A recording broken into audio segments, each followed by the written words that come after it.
Hey, you've been mentioning a lot about wanting to do a movie night in your theater, and I think tonight's the perfect night for it. I even brought over a movie. I got it for my grandmother for Christmas, but we can watch it tonight. Wolf of Wall Street. Yeah, yeah. That movie has the F-bomb more than any other movie. Hold on. Wasn't expecting anyone. Hey, buddy, how you doing? Listen, sorry to bother you, but my car ran out of gas right in front of your house. There's a gas station about 1.5 miles away. Could you give me a quick ride there? Holy crap! It's the dude from... Wait, are you? What are the? Are you the guy? Are you the Wolf? Are you Jordan? I am. Yes, I am. Dude, you were in time. We were to just watch speaking about you. There you go. Okay. Well, Yeah, now you sure. got it. Come in. Come on in, buddy. I Come appreciate in. it. Come in. We're gladly. Gosh. Well, I'll go ahead and get this. Serendipity. Yeah, load that up. Now we have to watch the movie. Let's. Brilliant. I do have one question. Zach, why are you skipping? I'm excited. Zach's when excited Zach's man. excited, he skips. Okay.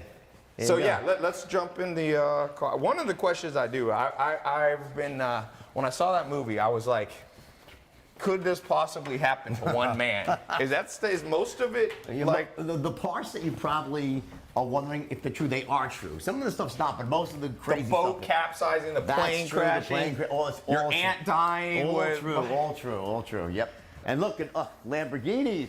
All right. Well, you know the scene with the Lamborghini, right? By the way, you should let me drive because. Wait a second. I remember that's the scene where you. What's the chance of it happening twice, right? There's no chance. I'm pre-disastered, right, buddy? You're a good salesman. I am, right? Believe me, you won't. I might drive this first. I might drive the first one, and then from next time once we there come. we go. I got to IOU. Was then. that was the true check, thing right? where it was true? But listen, it wasn't a Lamborghini. It was a Mercedes. So was it Quaaludes or what made him like? Well, it was Quaaludes, but it was the original real Quaaludes, like these ultra strong Quaaludes from 1978 that had a delayed fuse. Long story, but it was a good one. Yeah. Do you remember trying to drive the Lamborghini or the Mercedes?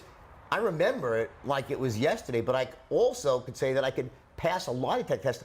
I don't remember hitting one car. Like So the whole scene where for you, you just went home and then you were like.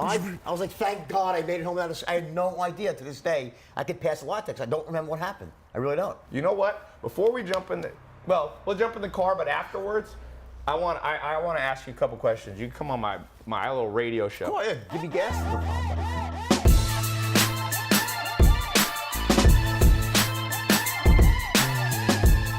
So in the movie, question for you.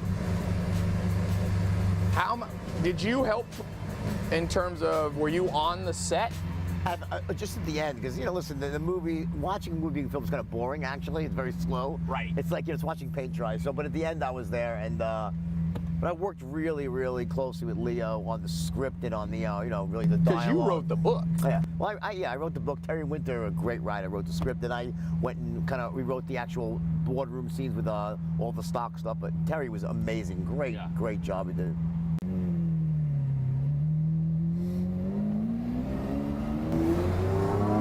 So now you're where? You're here in LA. Yeah, I'm back by the beach, South Bay. Yeah. Nice. You've been all over. I was reading. You lived in Australia for a while. You lived. Obviously, you're from New York. I just got invited to Iran today for 4 days. Wow. There's speeches in Iran. Yeah. You gonna take that up? Yeah, absolutely. Why not? Right. I used to say that my movie was a hit everywhere, but Iran and North Korea. Now I guess it's just North Korea. I was wrong. Nice. So what? At this point in your life, is it all excitement? Is it travel, adventure? Are you back in business? I know you've got your sales, consulting and programs. I'm fortunate that my business has been great with speaking, consulting, and but you get to a certain point. I mean, I've listened to the whole party craziness like that is a good memory. Right. But the things that make sense at 25 don't make as much sense at 55. Right.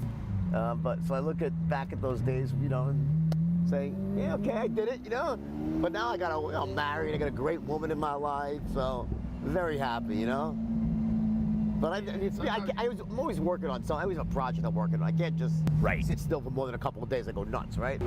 This is it. This is good. Yeah, this car is pretty fun.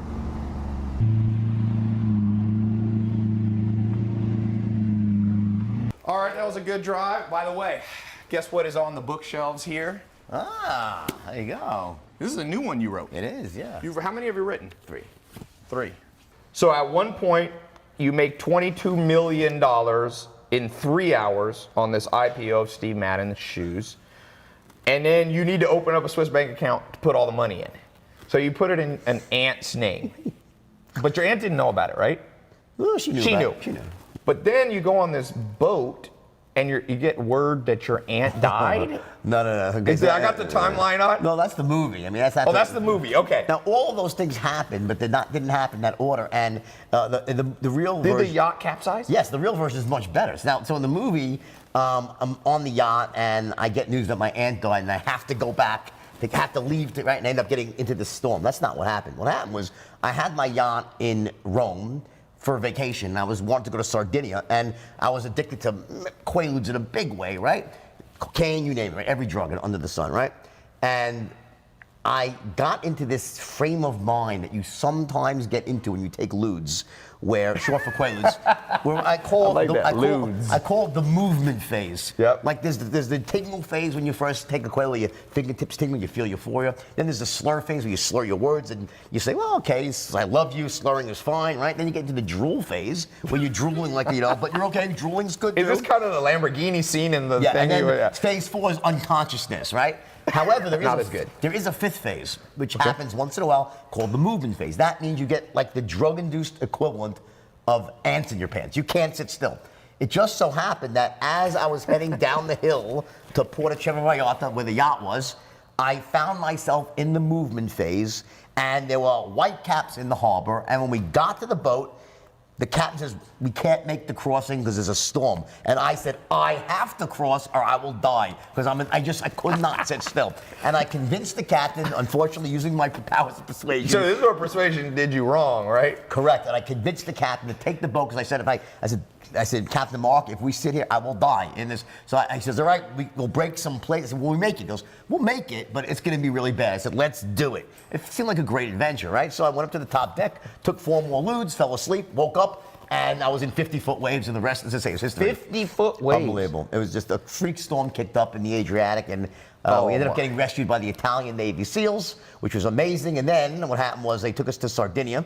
So wait, not to interrupt you, but were the Quaaludes strong enough that you were sleeping part of the time when there was 50-foot waves? No.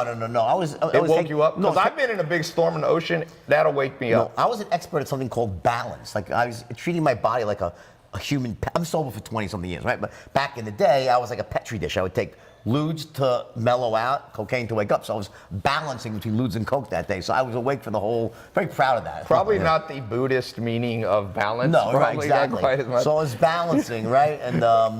And so I was awake and loving it because I wanted this. I was so happy that the boat was going to sink because it was so expensive and I was so sick. And I was like, this is great. And then like, oh shit, we might die. I'm like, oh, this is not so great. Then you remembered you were on it. Right. You're like, wait a second. Anyway, we got rescued. And then what happened was, so 7 days later, we all had to buy everyone new clothes because all our clothes went down with the ship, right? The only thing we rescued was the Quaaludes, thank God, when the boat was going down. They should have put that in the movie. No, I sent my friend down for those. They were in the downstairs cabin. I said to my friend, you have the ludes? He goes, no, they're downstairs. I said, Rob, you get the fucking ludes, So Rob runs down. He comes back, goes, the cabin's flooded. I can't. Fucking go and put a fucking snorkel on. Go down there, right? Sacrifice your life. Right. I need my ludes. They're in a hermetically sealed bag. Go. He goes, all right, you're right. He goes down there. Nothing. I go downstairs. He sees me standing at the top of the stairs with his pants down, his ankles, pissing on the carpet. I'm like, Rob, what are you doing? He goes, I always wanted to do something like this. I'm like, Rob, just go get the ludes, right? He goes downstairs. He comes back up. A minute later, I couldn't do it. I got shocked. The water's electrified. Oh. I looked at him. I said, soldier. I said, you fucking, I don't care how bad, unless it's like. Did he get shocked while he was peeing? Yeah, no, while he was down there. Because it'll come right through the screen. I said, you screen. go down there. So he went, he goes, you're right. He goes, I'll do it. He goes, but if I die, get my wife a breast job. Just promise me. I said, all right, I'll do it. Get Martha. That's what he said? If I want my wife to get a breast job, pay for the breast job. That was his, so not like the movie where you say, will you take care of my wife, no, Mr. he just Best wanted Friend? the breast Will job, you get her a breast? Why did he want her to have a breast job? She was bugging him for a breast job. He didn't want it. He was cheap. So he said, if you pay for that, my death will be meaningful, okay? So he goes downstairs, comes back up with a bag of ludes and third-degree burns and his hair up in the air, right? All right? And then 10 days later, here's the irony. So 10 days later, 10 days later, we go to the battleship first, right? And then we take some more ludes because it seemed like we should do that, right? And then we went to the Cala de Volpe Hotel, the world's most beautiful and expensive hotel, where you take an olive. It's like they have a guy with a microscope, $10 on your bill, right? So check that out there 10 days later, right? It's like $700,000 later, right? And 700 grand was the hotel bill? I had to put 18 people. It was nuts, right? So anyway, I bought everyone brand new clothes. Right now, this is the second time because my wife lost her bag. The story can go on and on. I want to get to the point. No, keep going. Do not stop. Right. Here, no, keep going. This is great.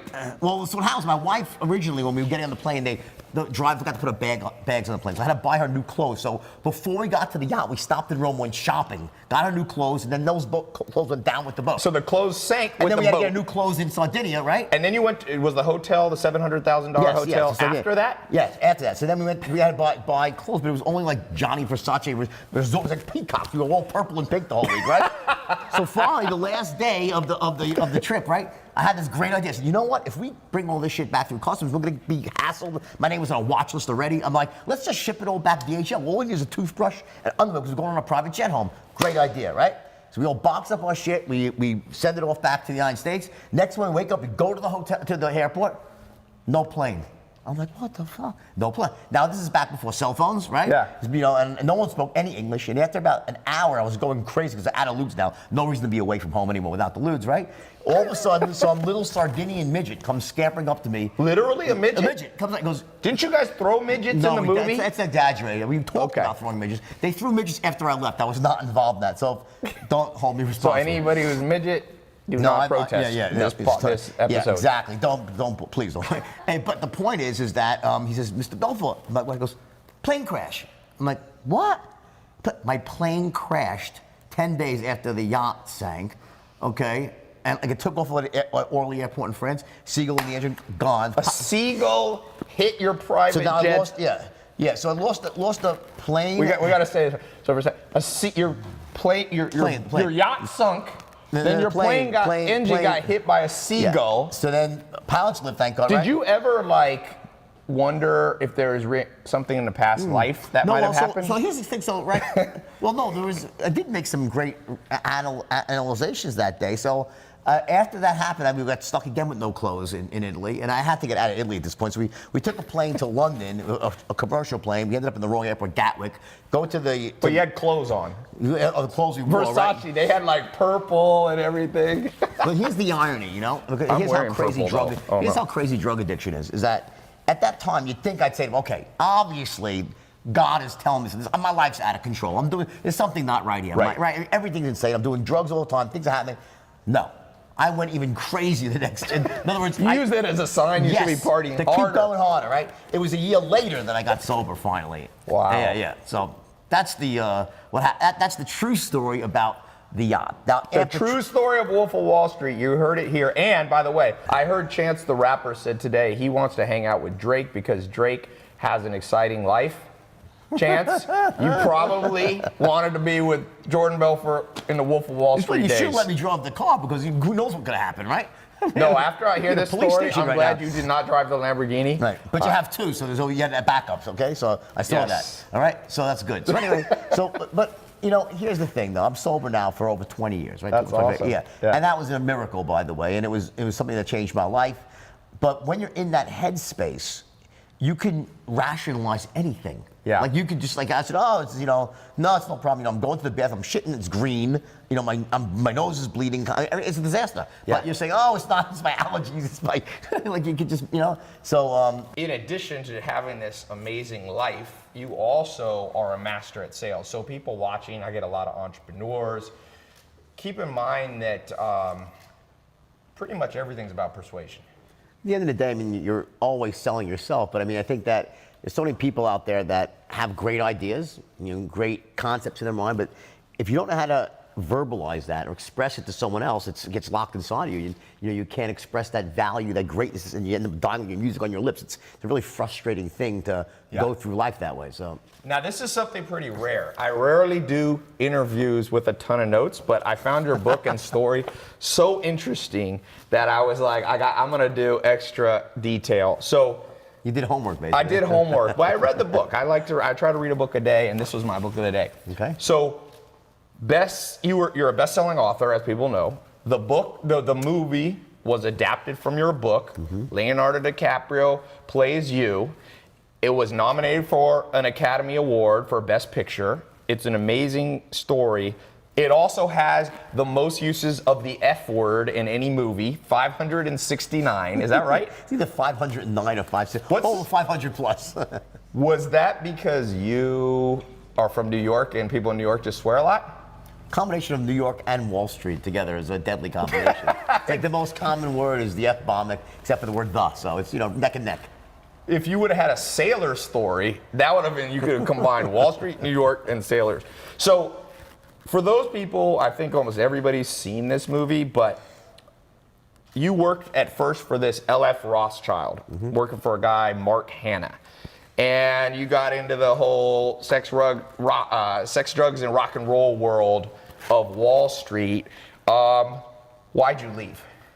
Well, you see, the movie is a bit inaccurate in that sense that when I was at L.F. Rothschild, I was a trainee, right? Okay. And in the movie, it depicts me, being this sort of bright-eyed, bushy-tailed, ethical guy saying, "Can't we make our clients money too?" The Right. first day, and then the next scene, I'm at a strip club snorting coke, right? That's not quite how That it sounds like happened. Zach. Yeah, right. Where are you, Zach? That de-evolution of the human spirit took about probably 2.5, 3 years. So at the time, I was, a young, idealistic kid. I wanted to make a lot of money. I was married to my first wife. She was a great lady. But then my first day as an actual stockbroker was October 19th, 1987. The day of- wow. Yep, the market crashed. Black Monday. Black Monday.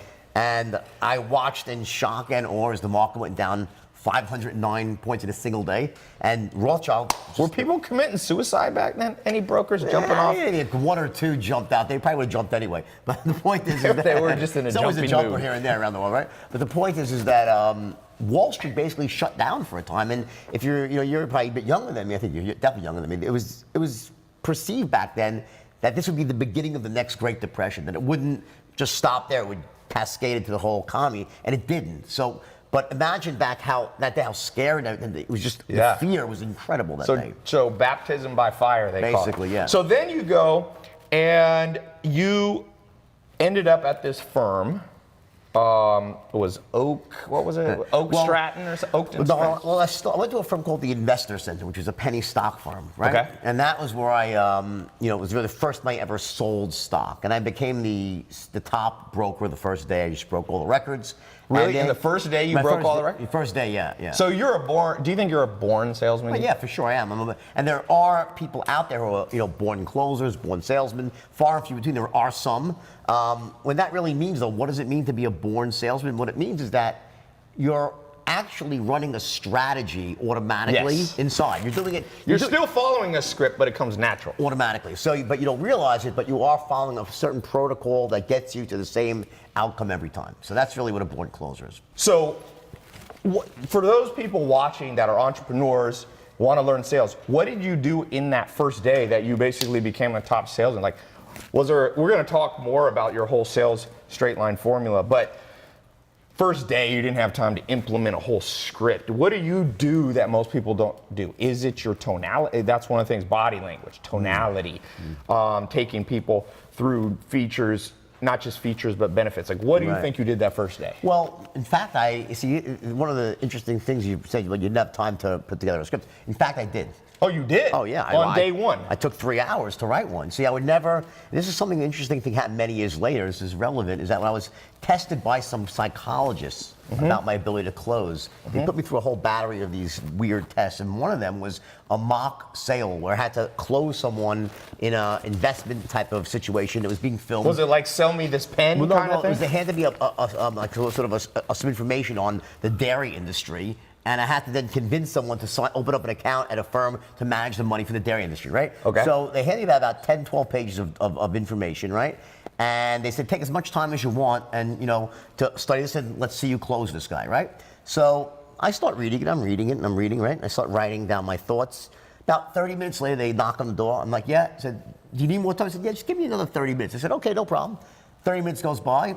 They come back. I said, just give me another 20 minutes. They said, no problem. Take 20 more minutes. I said, give me 15 more minutes, right? Anyway, after about 2 hours, I said, I'm ready. And I had wrote myself a really, really, not an exact script, but pretty close to a really killer script with sort of, how I would actually engineer the sale from start You were to selling finish. penny stocks. No, at no, the this beginning. is I'm talking now is recent, many years later. recent, okay. But I want to tell you this because it's relevant. Now, This is I think 2010 that this happened, Okay. right? With psychologists being filmed. Oh, okay, this is the and later they called in test, some yep. guy who was an actor, and he was supposed to be the CEO of a dairy company, and I was supposed to close him. So we go through this whole thing, and I introduce myself, and we go through this back and forth, and they're filming the whole thing. And after about 15 minutes, the guy he's like, okay, fine, I'll open up an account, and he starts laughing his ass off. So I'm like, what's so funny? Psychologists come in, they say, we told him under no circumstances should he say yes. Yep. Yet within 15 minutes, he said yes. I don't get it. I said, well, when I got the guy into a situation, did it make sense to say no? They said, well, here's the weird thing. We've tested 100 other people in sales, and no one ever spent more than 5 minutes reading the material. Huh. You spent 2 So hours. preparation, it's some simple fundamentals. Strategic, well, part of the straight line is about strategic preparation, meaning that listen, my overriding concept is every sale is the same, right? Yes. And that would seem to be counterintuitive. Yes. Because everyone has different needs, different belief systems, right? Different Yes. outcomes. But the truth is that every sale is the same. Yes. And I'll explain that a little bit later on in the interview. But it starts with your ability to essentially make an airtight case to someone. Yes. On both a logical and an emotional level, right? Yeah. About, essentially why you're right to want them to do whatever you want them to do. Why does it make sense, right? Yes. And it's got to be an airtight case, and then you have to be able to also accomplish other things as well. So there's 2 ways to go about that. One is to wing it, which Yes. you might be able to do if you're really, really great, or you can write it down, plan it out. I mean, the second one is where you really start to bring your averages up tremendously. So I'm a big believer in strategic preparation. Yeah. So one of the things, I'm going to skip around. Sure. You brought this up. One of the things that you brought up, you bring up in the book. Where did I put the book? For those of you watching, popping in live, this is his new book, Way of the Wolf. So you say basically there's the 3 10s. People need to be a 10 in 3 areas: on your product, Right. on trusting you, and on trusting the company as a whole. And you talk about how most salespeople don't understand. You got to bring people to a 10 certainty that it's the best product for Right, them, that right. it's the Yeah. best company, and you're the best person to sell it. Well, again, imagine a continuum of certainty, like a 1 on this side, Yeah. a 10 on this side, right? And 10 means absolute certainty, the best products in sliced bread. A 1 means they think it's the biggest piece of crap ever, right? Yeah. So obviously, you want your prospect to be at a 10 or as close to a 10 as possible when you ask for the order, right? Yeah. So most salesmen, even rookies, will intuitively know that. They'll say that makes sense, right? But what they don't realize, it's not enough. Yeah. You also have to get them trusting and connecting with you at You that as a same person, yeah. high level of certainty, right? Yep. As close to a 10 as possible, right? Versus a 1 meaning they think that you're a thief. So Nope. so sometimes they think it's a good product, but they don't like you, so they don't buy. People don't buy who they don't like or trust or Yeah. connect with, right? And the third element is the company that stands behind the product. Yes. So those 3 elements have to line up in every sale, no matter what you're selling. It doesn't matter. Tangible products. You were selling dairy. You was Information, ideas, so if you were concepts, going to right? sell a pen, where's a pen? I meant to bring a fancy pen. Sell me this phone. So the famous line in the movie at the end, they actually bring you in with DiCaprio, is like, sell me this pen. Now, I'm going to get to that later, what the interesting answer your business partner Right. gave you when you did it. But the idea is, this pen, they have to think is a 10. They have to like you as a sales guy, and in this case, they need to think BIC, the company, is a great company. That's your ideal kind of framework. Yeah. Basically, it is. But again, this particular exercise is really not about so much the 3 10s. It's really about what does a salesperson do when you say sell this, right? Well, the rookie salesman will say, this is the greatest pen in the world. This pen, they'll start trying to do some version of the 3 10s. Like, Yes. This is the best pen in the world. It writes upside down, never runs out of ink, best value, blah, blah, blah. So, talking a mile a minute, right? But the fact is that the only logical thing you could really say to someone before you sell a little pen is, first of all, are you in the market for a pen? Yes, qualify. What type of pens have you used in Yeah. the pen? You have to start asking questions. And this is the big Yes. mistake that salespeople make. Because by gathering intelligence in the beginning, Yes. it allows you to identify their needs, their value systems, any pain they might be feeling about, a lack of not having something, right? And just as important is that it's through asking questions Yep. and using certain tonalities, and you mentioned tonality and body language, and just as important, or even more important, how will you listen to the answers? Yeah. Do you listen like a robot without making a sound or moving a muscle? Or when someone answers you, do you say, aha, yup, yup, aha, Right. Now that essentially active listening, this is how we really get into a tight rapport when it comes to sales. Yeah. So by asking these smart questions, and again, strategic preparation, you want to plan that out before, and I want to write down what are the questions I need to ask here, right? Yep. What's the best order to ask them in? Because there's certain rules for that, right? And what tonalities do I want to use when I ask those questions? I could say, so what's your biggest problem right now? And they'll be okay, well, what's your biggest problem? And you'll hate me. Right. So there's a tonality. Yeah, you talk about that later in the book. You talk about Bill, the charisma comes from a tonality that says, 1, I care about you. 2, I understand you. Rapport, And 3, I feel your pain. Yeah, exactly. You're talking about how Bill Clinton was great at that. People felt like, oh man, this guy gets me. I read, tell me what you think of this. I read a story about research on dating. So they put basically hidden cameras on people going on first-time Tinder dates or whatever. Scary proposition. Scary proposition. But what they found was, as you would kind of expect, guys who ask dumb questions, don't pay attention to the answers, just kind of like so how many kids do you want to have? Like that, they fail. And also guys who don't have the right rhythm, right? Which you're calling rapport, sure. like who either talk too much or don't talk at all. Well, look at it this way. You know, there are certain commonalities to all human beings, right? When it comes to rapport, getting into rapport, both in a business setting and in a personal setting, but it really boils down to 2 things. Number 1, that you care. Yes. That in business, you're not just there to make a sale to earn a commission. You actually care about the person and you want to get the outcome they're looking for. That's number 1. And number 2 is that I'm just like you. And not like everything you like, I like. That's disingenuous bullshit, right? Yeah. Like, you know, you see a fish in the well, oh my God, you like the fish island. You start bullshitting it up. Yeah. That's like not, Michael Scott in The Office. That's ridiculous, like right? I'm talking about something very different. I'm talking about that you speak at the same general pace they do. Yep. That when they answer a question like, yup, got, ooh, the interest that you see, yup, I get it, we're on the same page. Yeah. And it's almost below the surface, because here's the thing. Imagine, you know, you just meet a salesman, you're a prospect, right? And the salesman looks at you and says, you know, I really care about you. And you'll say, what the bullshit you care? You want to make it, the word, see, in the beginning, there's no words you can say to say, I care about you. Over time, of course, you give great service, you have a relationship. Yes, you can tell someone I care, and I've proved that. But in an initial contact, that's so disingenuous. So how do you get that across? Through tonality and body language. That's how you do it. Yep. So you know? Why do you think, what is it about us humans that for the most part, sadly, we only learn through massive pain? Well, this is a truism for sure, because I think, you know, when it comes to values, right, value changing, I've done a lot of studying of that, you know, various types of psychology, NLP and stuff, and one of the things that they say is that, you know, there's either really one of 2 ways that someone really changes their values. One of them is through massive work and introspection through years of therapy, right? That's one way. The other way is with a painful event. Yeah. Something that happens to you and causes you to essentially reorder all the meanings that you've had from past experiences, how you apply meanings, and in that moment, you can make these dramatic shifts. That did happen to me. It happened to me when I went to jail and when I wrote my first book. You know, I had this moment where it just sort of, you know, I was able to really, really sort of become the person I was before it all happened. Like the kid that my parents had sent out into the world, I was a good kid. I was a great student, never got in trouble. When I went down to Wall Street, I was idealistic. I didn't want to. So do you think it was the environment?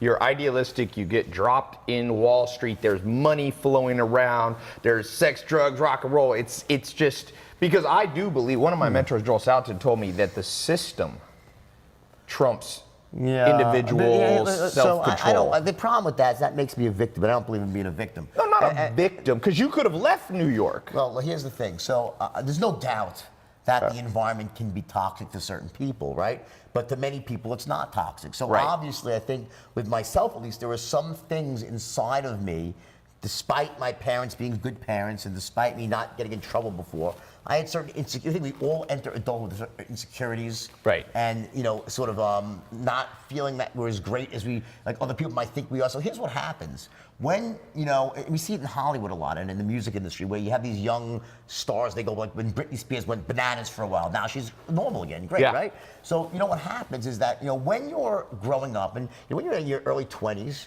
and you don't have everything you want, you say, you know what, I don't have everything I want because I'm not successful yet. My life isn't the way I think it should be. So I understand that there's still pain and you can justify it. It makes sense. Yeah. But then what happens is when you all of a sudden become filthy rich and famous and successful, you still have all the pains and insecurities. Yes. So it exaggerates what was but deep now in. you're like, oh my God, wait a second. I have the success, I'm picturing it the way I want it, but I still don't feel good. And that's when the panic sets in. Huh. Because now you have So you got all that, but you didn't feel it? Well, what happened is when I discovered the straight line system, right, which is really the topic of the interview, is when I cracked the code for teaching people how to close. Yeah. That was the game changer. I had stumbled upon a niche in the market, right, which was selling $5 stocks to the richest 1% of Americans. And no one had ever done it before, and that was a really lucrative niche. But what enabled me to build Stratton was I came up with a new way of training people how to close. And that system, the straight line, was so powerful and effective that within days of inventing it, it allowed me to take any human being, any old, young, regardless of their race, their age, their creed, their color, their socioeconomic background, their educational status, didn't matter where they came from, could have been Harvard or Hell's Kitchen. I could take them in a couple of days. Even if they weren't natural salesmen? Absolutely not. That was because you talk about it in the book, you took people in weeks and made them into the people that world-class closers, right? And the point, and to bring up that whole idea of a natural salesperson, what I essentially did was I was able to take the strategy that I was using automatically, slow it down, and put it into a step-by-step formula that could be essentially transplanted and inserted into anybody else with just a little bit of work. And to this very day, I still teach it around the world. And what it does for people, it changes people's lives because there are so many people out there that are brilliant, talented, hardworking, successful. Good businesses they've launched. But they just don't have that ability to get their point across. And what happens is, look at it this way, every idea has a certain intrinsic value, right? Mm-hmm. But how someone else perceives that value is either multiplied or divided by the person who's explaining it. Yeah. So if I explain the idea, they're gonna think it's a great, if someone who's terrible at selling, they'll think it's a shitty idea. Yeah. So imagine, I said this at the beginning, all the people out there who are these brilliant, hardworking, smart people, they wanna make money, they wanna provide for their families, they wanna help their parents, their communities, right? Great intentions, and they have great ideas, but they lack this one skill, and they struggle. Yeah. And to me, it's the craziest thing, because here's the thing. It's learnable. It's a learnable thing. But it's not, it's one of those things they should have taught us in high school. They should have junior high. I always say if it's important, they forgot to teach it to us. One of the best clips on the internet, you should really play this. Play it later on, right? We can cut to this. Warren Buffett was doing a speech with Bill Gates about maybe 10 years ago, and he was asked by a college student, what can we do as students to make ourselves more valuable in the workplace? So you'd think Warren Buffett would say, learn how to pick stocks, learn how to investments, whatever he would say, right? Not what he says. He says, go out and take a course in sales and communication. Yeah, he did. Dale Carnegie changed his life. There you go. And that was the point. Because he took that. He says, I took Dale Carnegie, changed without that. You know what he'd be without that course? Yeah. He'd be the richest money manager in Omaha, Nebraska that no one ever heard of. Yeah, and he met his wife that way. The love of his life. Because without the ability to influence and persuade, you can't put yourself out there into the world and be known for what you really are. Yeah. And we're going to put a link, by the way, tylopez.com/wolf.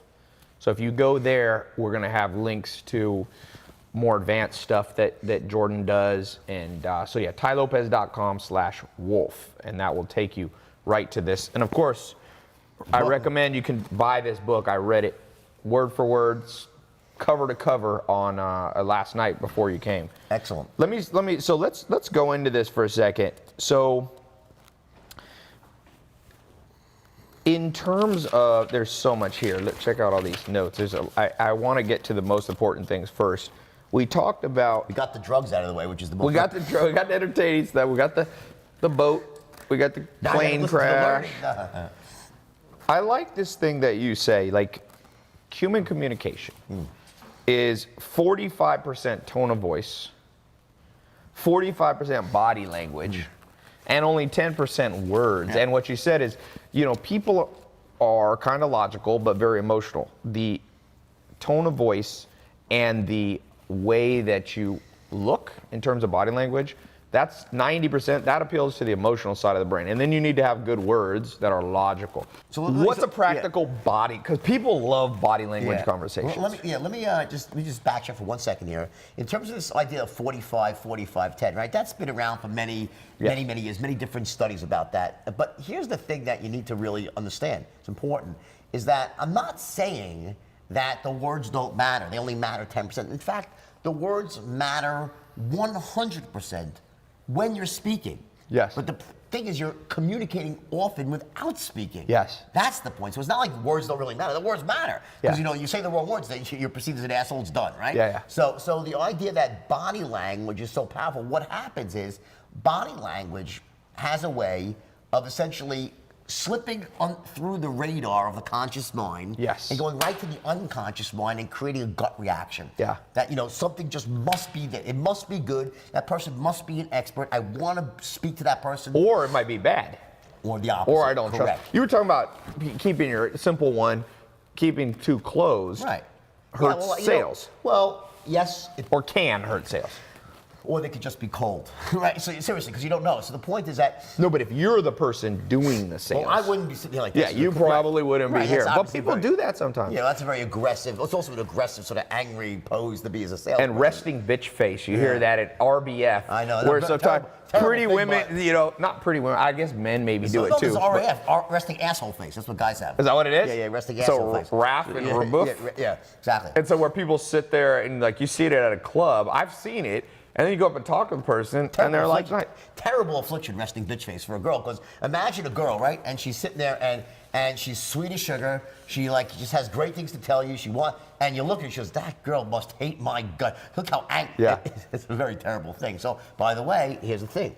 That can be controlled, right? Yes. In all seriousness, you know, we make a joke about it, but whether it's resting asshole face or resting bitch face, guy or girl, there's so much more to it than just sort of how you are addressed. It is how you interact when you meet someone, the smile, your eye contact, how much eye contact you make, how close you stand to someone. You said in Japan, you should stand closer. Well, you said 75%. Right, exactly. Wasn't that your rule? 75%? Well, 70% eye contact. Eye contact. Right. Well, because think about it, and by the way, you know, a lot of that stuff is not mine material. Just seriously, you know, that's a general research. The straight line is mine, but some of the stuff with body language, that was really well studied by psychologists, where they actually did tests with people, and they came up with these numbers and these things that are just sort of just truths, right? And one of them is that if you stare at someone nonstop, well, it's like a Mexican stare off.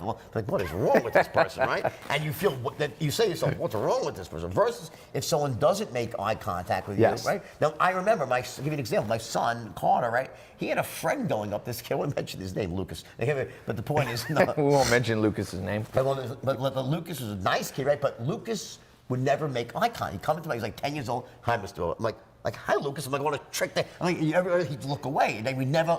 And I just didn't trust the kid, right? Yeah. Why? Just because of no reason. He could have just been shy. He's a nice kid. I'm sure he got pretty glad of it. But the point is, this ability to come off in a way that someone says, you know what, in sales, get to sales, what you really are trying to accomplish is that when the person makes that first instant perception about you, they should be thinking that, number one, you're a person worth listening to. Yep. And why? Because this person can help me achieve my goals. Yes. Now, if you want to get down to what are the three things that really go into that, well, here's what they are. Number one, you need to be perceived as being sharp, sharp as a tack. And then you said enthusiastic. Enthusiastic as hell. Now, I'm not talking about enthusiasm. It's something not that. I'm talking about bottled enthusiasm. Right. It's below the surface. It could be whispering, but there's a power in your voice, an excitement, and people just, it must be good, right? And the third element, which is the most important of all, is an expert in your field. An expert, Because you call this there's a chapter on the 4 seconds. Right, you got 4 seconds to convey that. I said that in 1988. It turned out I was wrong.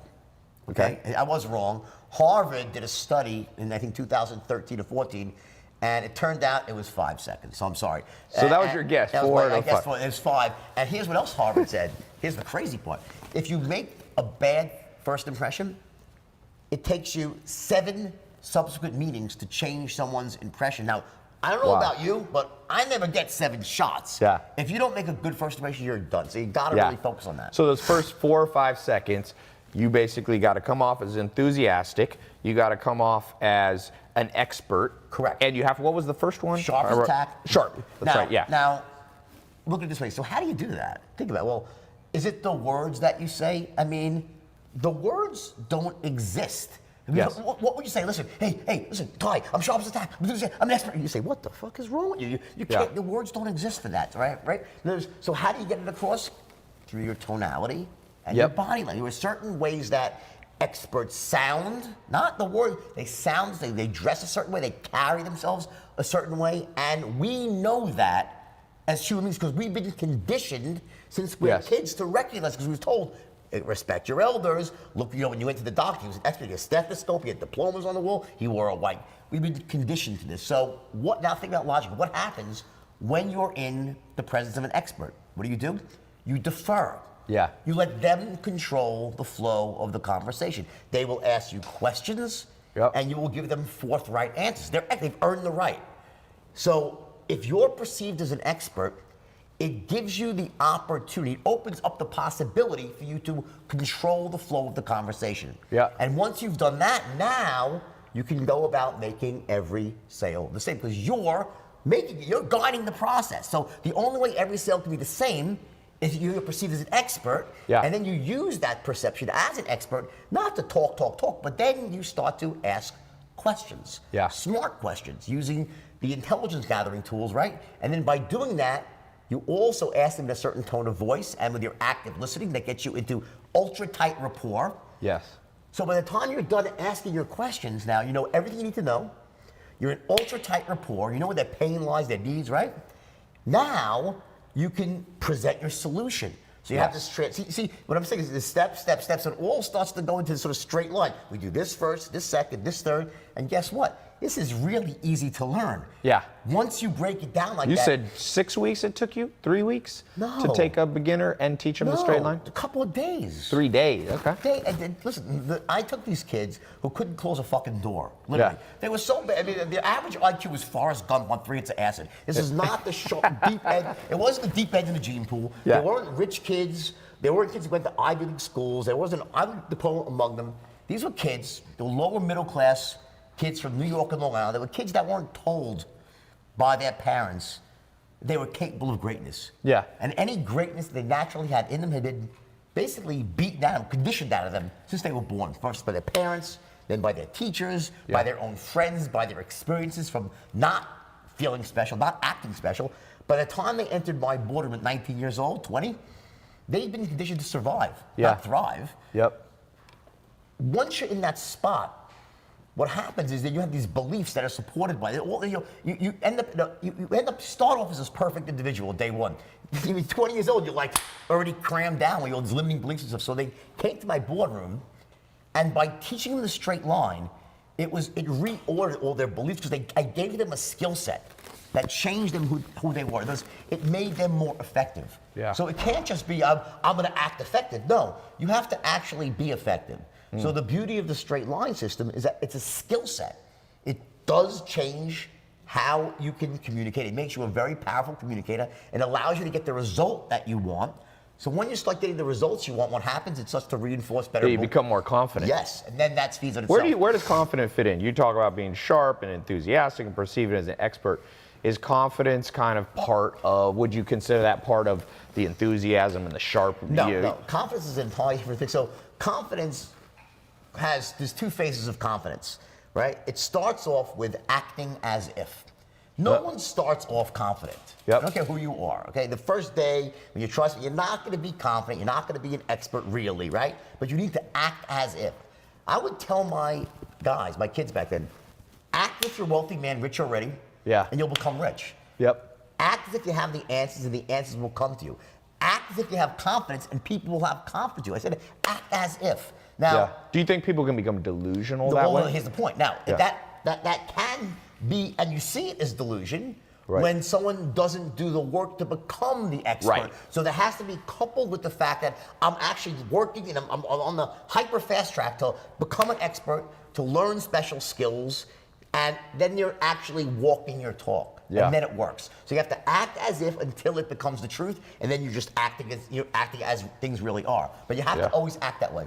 So you think, so basically, some people don't do the first part, which is get that initial catalyst, that initial boost to say, you know what, I'm not rich yet, but I'm gonna dress like I'm rich, I'm gonna talk like I'm rich, I'm gonna get up and work like I'm rich. Here's an honest question, right? You're an online, personality, right? You have a huge business, huge following. Let me ask you this.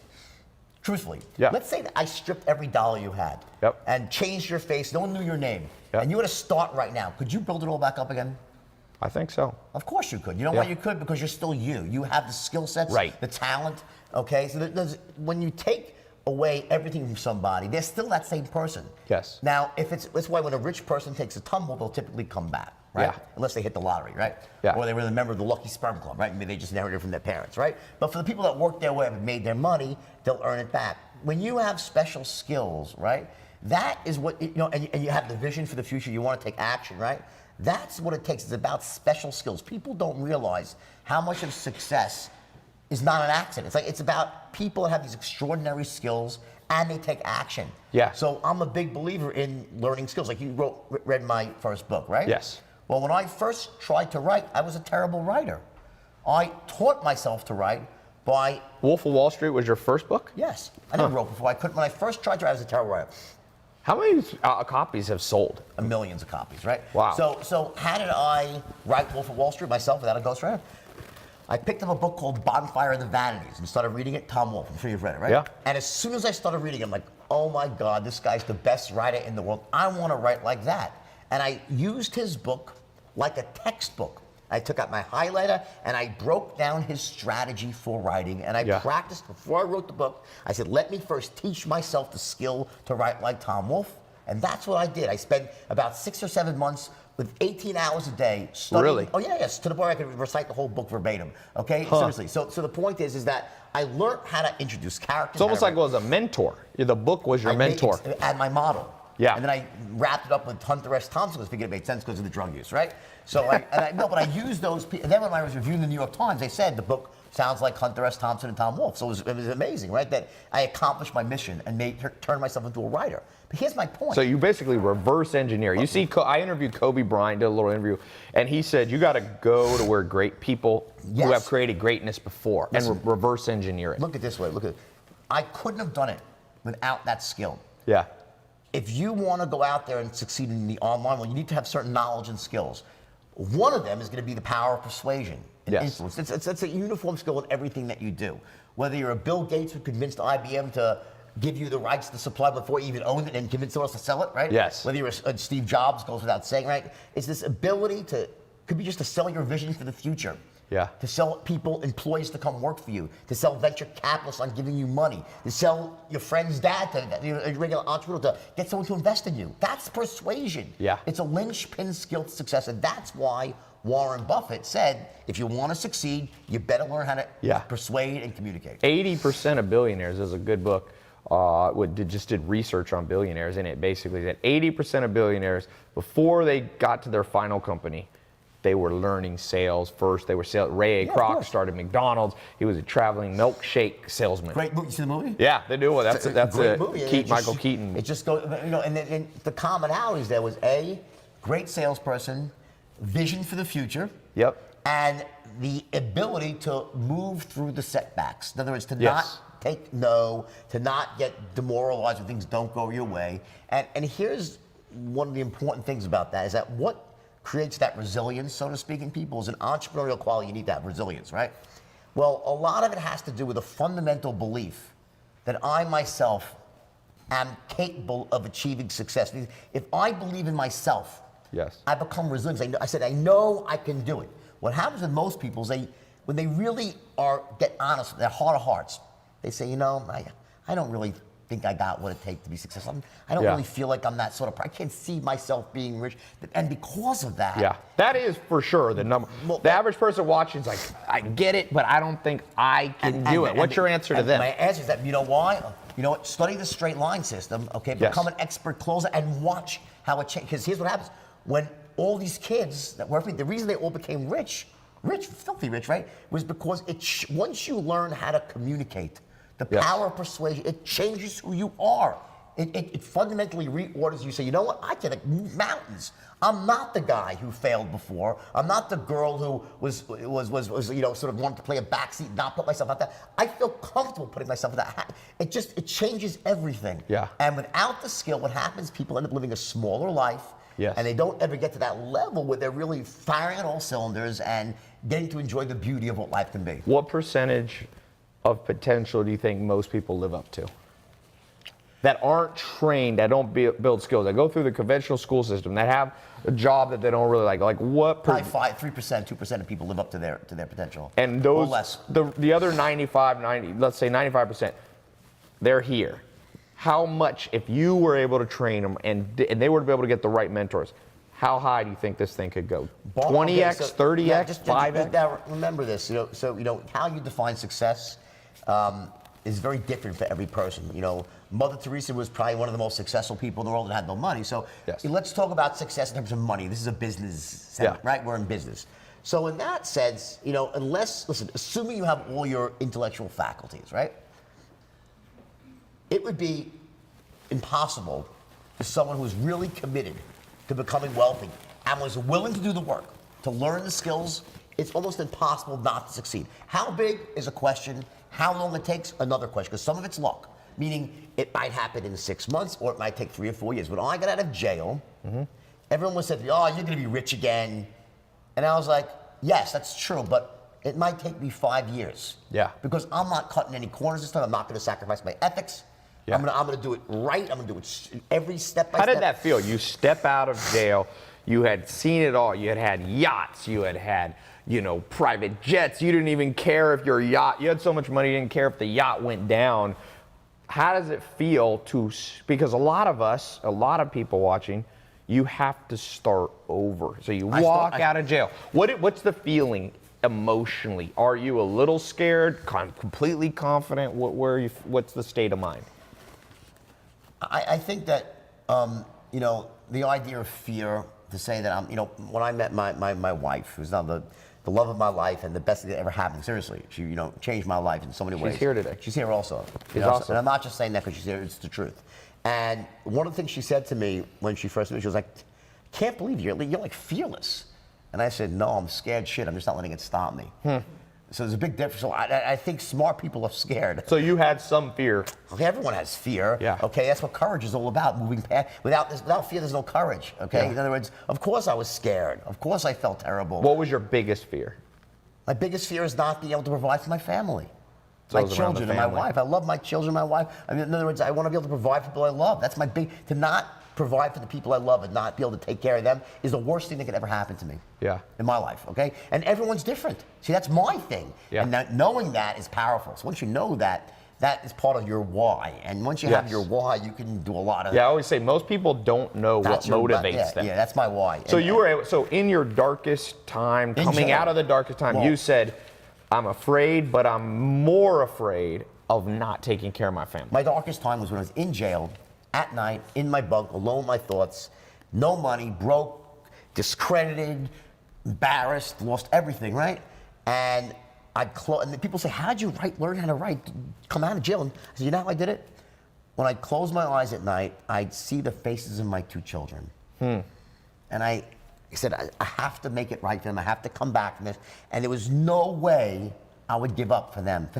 We'll always do more for someone we love unconditionally than we'll do for ourselves. And that's where you draw your power from and your self-motivation from the why. Why do I want to succeed? Why do I want to be rich? It's, why people will do insane things for religion. Because if you believe in something else, got to be not yourself. You only go so far for yourself, but you run through a wall of fire for your child or your loved one, right? Very big differences. So that was what propelled me. And also, the fact that, I I got honest with myself. I knew, like, a lot of people go, I was, they conspired against me, I'm innocent. I was fucking guilty. Yeah. I took a great thing. Forget the idea about selling $5 stocks. That was a great idea. That wasn't illegal in and of itself. No, it was totally legal. Yeah. I took the straight line system, which was the most powerful system for persuasion ever created. And it is, by far, nothing even compares to it, right? It doesn't.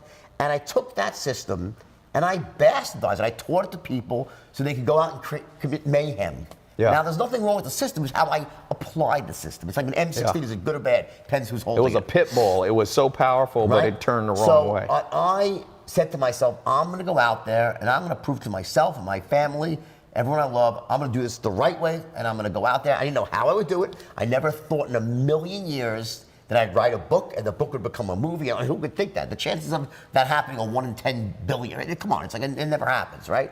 For every movie that gets made, there's 10,000 that don't, and for every book that gets published, there's 1 million that don't, right? Yeah. First time off the so, but it happened. But when it happened, here's the most interesting thing of the whole story. So when I sold the book, it was a bidding war between Leo and Brad Pitt. I chose Leo because Leo's Leo, right? And he had Marty Scorsese attached as well. Terry Winter, the screenwriter, famous, amazing, brilliant screenwriter, he penned the script in 2007. And the first draft was brilliant. Usually, it takes them 4 or 5 drafts, right? His was right on the money. Scorsese read it, loved it. Warner Brothers loved it. They went down, struck a deal, 2007, right? Ready to go. My book's not even out yet. I'm like, they're gonna make a movie. This is gonna be great. I'm gonna be rich again, right? The writer's strike hits. Oh, wow. They can't finish, right? Leo and Marty go on to do Shutter Island. The Wolf gets sidetracked. It takes 7 years for it to come back around. Now, and that day I was so upset. So what did I do? Did I cry? Did I? Well, no. What I did is I took that time, my wife and I, we met right around then, and we made a decision. It was right when the GFC hit, right? Things were terrible. You couldn't make any money writing. And I said, let's go into the speaking business, build a business together. And we started a business together. We built this big business around the world, speaking and mentoring, coaching, right? Around the straight line. And by the time the movie came back around, I was wealthy. And Leo's like, what the hell happened? You were broke? I said, well, he looked at the straight line. Marty saw it and said, oh my God, we got to change the movie. The original movie ended with me in jail. They changed the third act to reflect what happened in my life. So I changed my own life story as it was happening through hard work, perseverance, and vision. And that's what I could say to anybody who's watching this. It doesn't matter where you are in life. If you're willing to put one foot in front of the other, but you gotta have the skills. Yes. It doesn't happen without the skills. Yes. Whether it's writing a book, whether anything you do, there's always gonna be a certain set of skills you need to be really high level at to get what you want, the outcome you want. One of them is always going to be persuasion. Yeah. So study the straight line. It works. It teaches anything. Yeah. So for all of you listening, watching, TaiLopez.com/wolf is going to take you where you need to go to get the straight line system. Also, as we wrap up, I just want to remind you, Way of the Wolf, Jordan Belfort, is his 3rd book. I read it. We need 8 hours to go through this. I'm actually going to we're going to record a little special module off air here on for those of you who are in some of my programs too, because I want to talk on this objections thing real fast. That's, by the way, one of the best aspects of the straight line. Yes, how to overcome, because that's, you go to sell something and people go, I'll buy it later, or I don't have enough money, or, Well, let me think about it, let me call you back, bad time of year, it's Groundhog's Day, it's Christmas, fucking, leap year, right? There's always a reason why. And the thing is that what trips up most salespeople is that they don't really understand what objections are.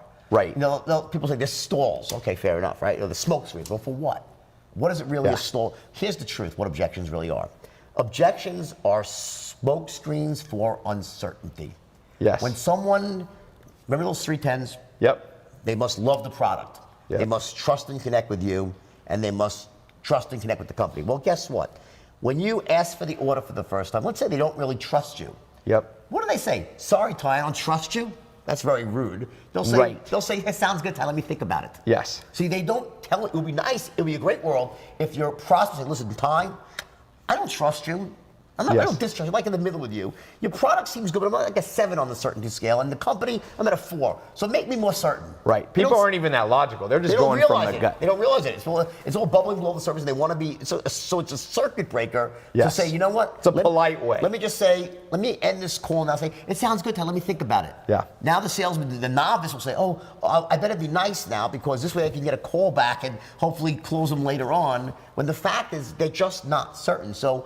How do you handle objections? Well, first of all... Wait, I want you to hold this, because we're going to record we're going to stop the live camera. All of you who want to hear this, go to tylopez.com/wolf. We're going to have the links to get the straight line system, to get the video we're going to do a little module on objections, and it will have a link to Jordan Belfort's book. So this public interview...